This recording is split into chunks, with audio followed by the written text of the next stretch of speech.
because of the pandemic, I have not traveled to local communities often enough, and this really does reinforce why it's so important to be with communities so that we can hear and listen and learn and come to value people's lived experiences deep in community, touching the ends of the service spectrum that is the federal charge, but also learning about what things are working and what things aren't, where we're acting too much or too little. And those are the values of the lessons of the generosity that people have been sharing with me over the course of the past few days. I have been in so many meetings and events that I've actually lost count, but every single one of them been exceptional. It's not just meeting with the Asian community members and their leaders who happen to be members of the local community, for me to learn and take back to Washington, D.C. with respect to policies that are being implemented or that need to be course corrected or still need to be developed. It's also hearing about the messages of solidarity and hope. I mean, our communities are in crisis.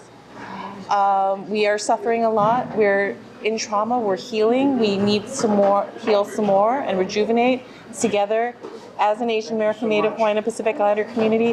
But I also see and have met with multiple members of the Black community, the Latino community, the Jewish community, sectoral leaders across healthcare and small business, education. And it's these lessons that I take away that are so special and important for me to learn more and more about, because the Bay Area is a very special place. It is my birthplace. And so it's always wonderful to come home, but it's also good for me to take my lessons from home to remember what centers me and what brings me to this work so powerfully. And so even in this time of emergency and crisis and trauma that we need to recover from, what I see is a community built of hope and strength and resilience.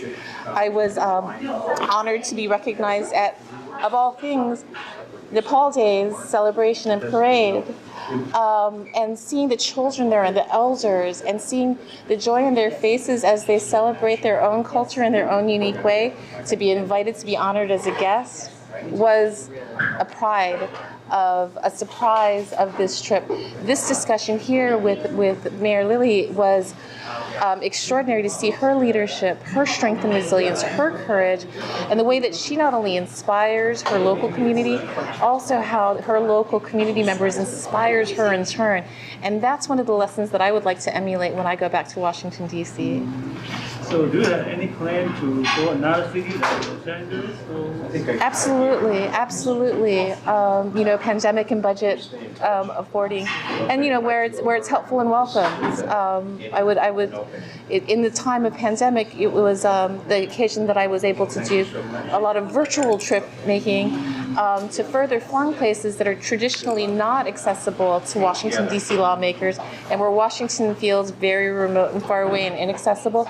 And so bridging that gap has also been an important part that's really whetted my appetite and reinforced the importance of being with community and learning from community.